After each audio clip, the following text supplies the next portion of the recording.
作ってみると意外と難しい、そんな細巻きの失敗しない作り方をご紹介します。ぜひ最後までご覧ください。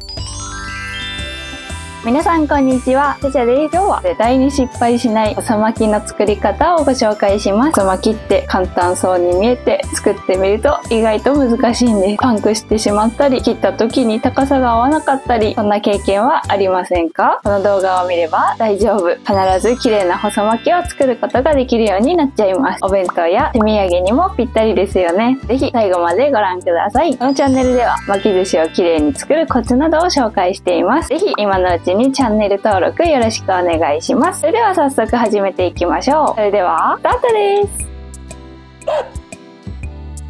今日は鉄火巻きとかっぱ巻きの2種類を作っていきます。まず最初に使う海苔について説明していきます。海苔には裏表があります。ツヤツヤ面が表、ザラザラ面が裏、ザラザラしている方にすし飯を乗せていきます。細巻きを作るときは全形海苔を縦半分にカットして使っていきます。きゅうりはできるだけまっすぐ太いものを選ぶと作りやすいです。海苔の長さに合わせきゅうりの端を落とします。板ずりしていきます。全体に塩を振りかけます。両手の手のひらできゅうりをゴロゴロと前後に転がしましょう。その後塩を洗い流して完成です。板ずりすることによって色が鮮やかになり水分が抜けるのでより素材の味を濃く感じることができます。その後端の部分をかつらむきにしましょう。この部分は厚くえぐみがあるのでかつらむきしてあげると美味しくなります。きゅうりは6等分または4等分にします。きゅうりの太さに合わせて変更してみてください。まずきゅうりを半分に切ります。きゅうりを6等分します。包丁の刃を中心に向かって切っていきます。親指と人差し指でガイドを作り、それに合わせて包丁を入れていきましょう。そうすることで綺麗な6等分を作ることができます。種の部分は水分が多く、時間が経つと水分が出てきてしまったりするので、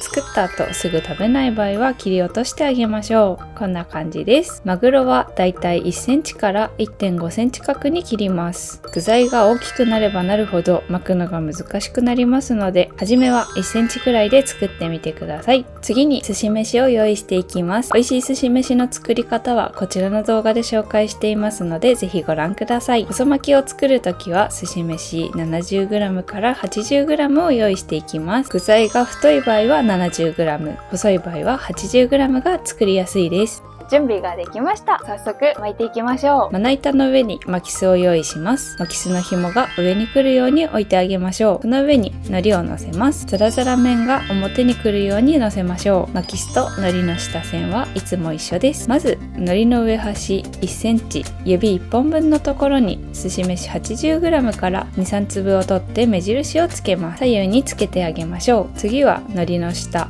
0.5 センチ、指1本の半分ぐらいのところに同様に目印をつけます。この範囲を寿司飯で埋めていきます。この範囲から寿司飯が出てしまうと破裂する原因になりますので、上は1センチ、下は 0.5 センチ必ず開けるようにしてください。寿司飯を軽くまとめ、海苔の中央に乗せ敷き詰めていきます。寿司飯はできるだけ均等に伸ばしていきましょう。ギューッと押してしまうと寿司飯が潰れてしまうので、できるだけ優しく伸ばしてあげます。こんな感じです。ここまでできたら上端を親指と人差し指でつまみ高さをつけます。こうすることで具が上に行くのを防ぎ、きれいに巻くことができます。海苔の上端に寿司飯に3粒を取って貼り付けます。指で潰していきましょう。こうすることで巻いた時に海苔がペラペラせず、きれいに巻くことができます。わさびはお好みで使ってください。広げた寿司飯の真ん中に具材を置きます。では巻いていきます。巻きすと海苔を一緒に持って残りの指で具を押さえながら寿司飯の端と端をくっつけるイメージで巻きます。寿司飯の端と端がくっついたら巻きすを下に下げギュッと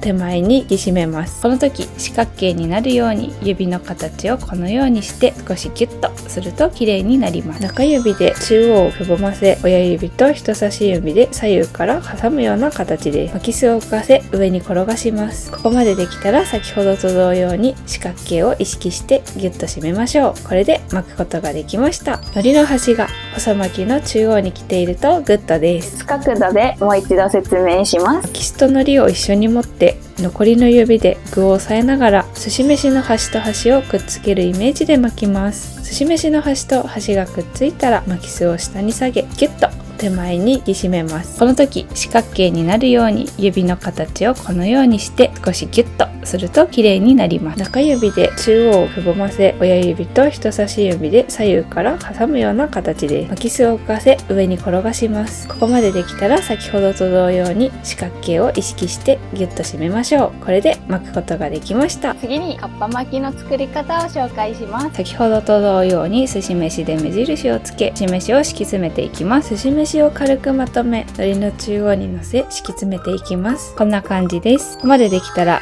上端を親指と人差し指でつまみ高さをつけます。海苔の上端にすし飯に3粒を取って貼り付けます。指で潰していきましょう。きゅうりをすし飯の真ん中に乗せます。かっぱ巻きはわさびを入れたり、ごまを入れたり、梅干しを入れたりするとより美味しくなります。いろいろなアレンジができますので、ぜひやってみてください。かっぱ巻きを巻く時も鉄火巻きと同様に巻いていきます。親指と人差し指で巻きすを持ち、残りの指で具材を押さえながらすし飯とすし飯の端をつけるように意識して巻きましょう。すし飯とすし飯がくっついたら巻きすを下に下げギュッと締めます。ここでも四角形を意識して締めましょう。ここまでできたら巻きすを浮かせ上に転がします。四角形を意識しながらギュッと締めます。これで綺麗なかっぱ巻きの完成です。綺麗に巻くことができましたね。それでは早速切っていきましょう。太巻き、細巻きの綺麗な切り方に関してはこちらの動画で詳しく説明していますので合わせてご覧ください。包丁、手酢、濡れ布巾、またはキッチンペーパーを用意してください。巻き寿司を切る前に包丁の刃先を手酢につけ濡らしておきます。こうすることによって寿司飯が包丁につきにくくなるので綺麗に切ることができます。細巻きは6等分にカットします。細巻きの海苔の長さは 19.5 センチですが、巻いてから時間が経つと海苔が縮むので今は約18センチになっています。ですので9センチ9センチのところで切ります。こちらのメモリ付きまな板については道具説明の動画で紹介していますのでぜひご覧ください。巻き寿司を切るときは押し切りは NG です。包丁を大きく動かしながら切りましょう。3回くらいで切るようにしましょう。半分に切ることができたら2つを揃え、これを3等分にしていきます。3センチ3センチ3センチでカットします。巻き寿司の端からきゅうりが出てしまっている場合は出てしまっているきゅうりを切って高さを揃えるようにしましょう。こんな感じです。高さが揃うと気持ちいいですね。別角度でもう一度説明します。包丁に手酢をつけてから大きく動かしながら切ります。半分に切ることができたら2つを揃え、これを3等分にしていきます。3センチ3センチ3センチでカットします。こんな感じです。完成しました。美味しそう。綺麗にできましたね。一つ食べたいと思います。いただきます。